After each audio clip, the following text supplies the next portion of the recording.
Hello there, welcome to the Football Bloc. My name is Brandon, and today we're going to look back at the opening game of the Asian Cup 2023. So if that sounds interesting, let's hop right into it. One step beyond.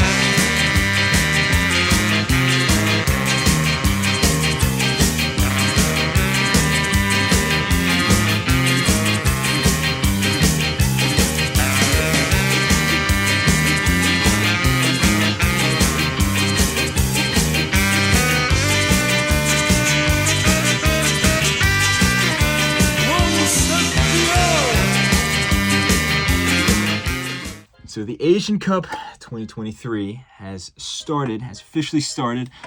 Of course, you might be wondering, we're in 2024 now. It's not 2023 anymore. That's because the tournament got postponed. You also might be wondering why we're still doing the Summer Football Fest. And for me, at least on this channel, the Summer Football Fest kind of just means international tournaments. Technically, it's summer on the southern hemisphere of the earth right now. But, like I said, international tournaments, we're going to be looking at the Asian Cup here.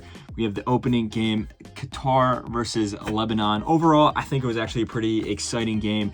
Now, going into the match, both of these teams were in very different spots. Obviously, Lebanon had performance at the last Asian Cup in 2019, very, very far away, 5 years ago at this point. That's just crazy. I remember watching that tournament. I can't believe it's 5 years ago. Anyway, Lebanon had a relatively, average performance for their expectations. They're not the best team in Asia. They're not the best team in the Middle East or the Arab world either, but they're not the worst. And I think that it's really interesting if you look at their performance there. It's almost seemingly the exact same performance as they had in this match here. They even played Qatar back in 2019. It was their first game of their tournament, I believe. Qatar, on the other hand, obviously very different. Qatar is not only the host of this tournament here in 2023, which is part of the reason why it was postponed, because it was originally supposed to be in China, but then they have their, health policies with COVID and all that stuff. But Qatar is the reigning champions of Asia. They won the 2019 Asian Cup. Not only did they win, they obliterated everyone. They only conceded one goal the entire tournament, which was to Japan in the final. And at that point of the game, they were already clearly winning. Qatar, like I said, just destroyed every single other team in Asia. That was one of the best individual tournament performances that I've ever seen from a single team in an international tournament like this. It was insane. And then after the Asian Cup in 2019, they were in the 2019 Copa America. They had a respectable finish. They went out in the group stage, but it was still a good performance against high-quality teams. Then they went to the 2021 Gold Cup here in CONCACAF, and if it wasn't for Hassan Al-Haidos missing that penalty against the USA, they would have got to the final. They hosted the Arab Cup in 2021. They got third place in that as well. So they've had good performances up until the World Cup about a year ago in 2022. There was a lot of pressure on them. Obviously, they were in all these tournaments to prepare for that, and it was an abysmal performance from Qatar. Statistically and just on the field in terms of play, the worst performance of any host nation at a World Cup. They only scored one goal. They lost every single one of their games. Very, very poor performance. They're only one of two teams at the entire World Cup to lose every single one of their games. So this team has been looking to bounce back from that, and they played at the 2023 Gold Cup this past summer, and I gotta be honest, there was moments of brilliance, like when they beat Mexico out of nowhere, but there was also some pretty poor performances as well, like when they lost to Haiti, conceding those 2 goals at the end there. And then also they got eliminated from the tournament in the quarterfinals, getting completely torn apart by Panama 4-0. And of course, Panama is one of the better teams in CONCACAF, but you wouldn't say that they're one of the best teams in the world. So Qatar has some pretty poor performances in terms of their official games, their tournament performances going into this Asian Cup here. Now, that tournament at the Gold Cup, that squad was kind of an experimental squad. A lot of the big names were left out of it. There's also been some chopping and changing. Felix Sanchez-Bas was the manager during all those tournaments in the World Cup, but he left. And then it was Carlos Queiroz, who had a very up and down kind of tenure, and then now they have Marquez Lopez instead after Queiroz was fired. So when you look at this team now, There's 4 players that started in this match that started in the final of the 2019 Asian Cup there. Of course, you have the big names like Akram Afif, Almoez Ali, Hassan Al-Haidos. But there's been some new guys that have been put into the team. Mohamed Wad, I think, is one of the standout players from this Qatar team that was in the Gold Cup last year. You also have Adurazag as well, who is another one of the standout players. And then a few guys that were maybe on the bench or that were in the squad, but now they've kind of came into a starting role. So it's still a quality team.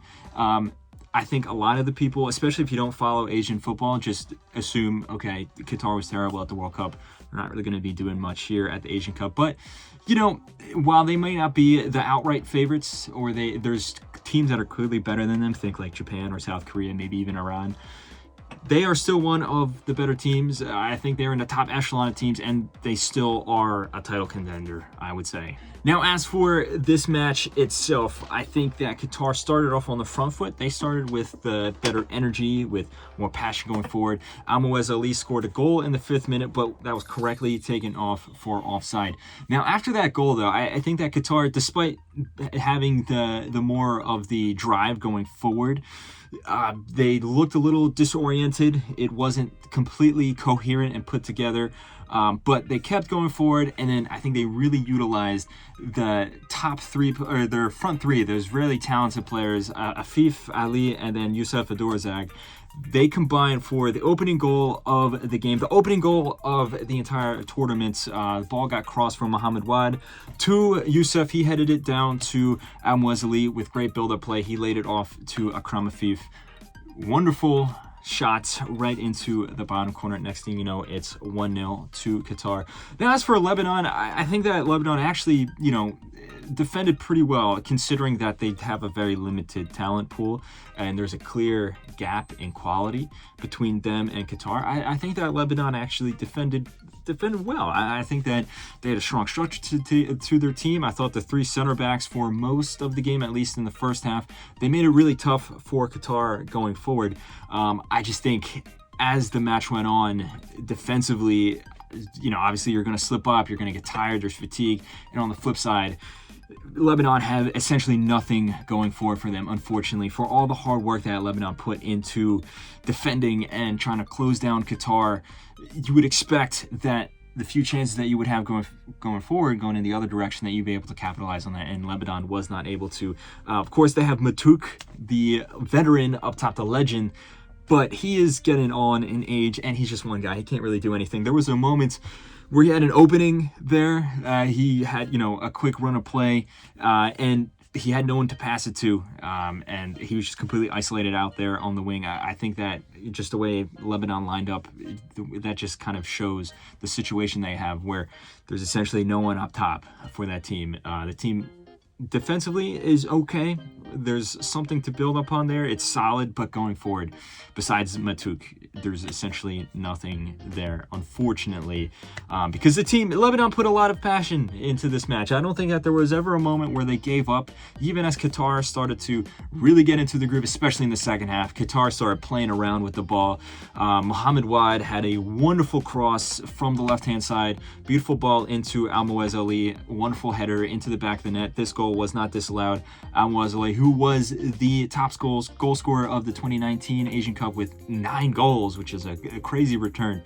He opens his scoring here, and then towards the end of the match, with only a few minutes left, one of the Lebanese center backs made a mistake. He let the ball roll out to Afif, and then Afif used his speed, was able to dribble past the 2 other defenders, and then chip the goalkeeper. Now, that goal in particular was, of course, due to an individual mistake, but the other 2 goals were down to just the individual brilliance, or I guess the tactical brilliance of the front 3, and just Qatar's tack overall. Like I said, it was both of the goals came from a cross from Mohamed Wad, and then also the interplay between Ali and Youssef and Afif. And, you know, when you look at one of these teams going forward in this tournament, their offenses, Qatar is, I think, in my opinion, one of the stronger teams going forward. And that showed here. There's, like I said before, there's a clear talent gap between Qatar and Lebanon. Now, Qatar start off their Asian Cup campaign, their title defense, with, I think, a pretty good performance overall. They were never really pushed. They were never really forced to, really worry. Lebanon had few chances, half chances at best. Now, you can also argue that's just because, as I said before, Lebanon doesn't really have much going for them up top. But still, overall, I think this was a dominant performance from Qatar, a statement performance as well, because like I just mentioned at the beginning of the video, their terrible performance last year at the World Cup in this very same country, there's a lot of pressure on them there. It remains to be seen how they go forward in their other matches here against tougher opponents. But I think at this point, this was a good game to start off the tournament with. As for Lebanon, it's very unfortunate. This is one of the worst ways you can start off a tournament. It's out of their control, starting off against the host nation, against Qatar, one of the defending champions, one of the stronger teams in Asia. But I think they can still hold their heads high. They didn't give up. It was a valiant performance. They need to have a result in their next two matches, though, if they want to have any chance of qualifying out to the knockout stage. So anyway, guys, let me know what you thought of the first game of the Asian Cup. I have to admit, I am very excited for this tournament. If you've been following the channel, you know that I love international football. It doesn't matter if it's obviously the World Cup, but the Copa America or the Euros or the Gold Cup. I also really enjoy the Asian Cup as well as the AFCON, and even these other tournaments like the Confederations Cup and the Finalissima, stuff like that. International football is, I think personally, what I enjoy the most, if I'm being perfectly honest. Let me know what you thought of this match. Let me know what you think of Qatar going forward. Do you think that Lebanon has a chance to make it to the knockout stage? Do you think that Qatar could defend their title here? Let me know all your thoughts in the comments below. Don't forget to like and subscribe. Also, follow the Football Bloc on social media. We have the Instagram, we have the TikTok. We also have a Twitter page now as well. Drop a follow there. Anyway, guys, thank you very much for watching. My name is Brandon, and I hope you guys have a nice rest of your night. One step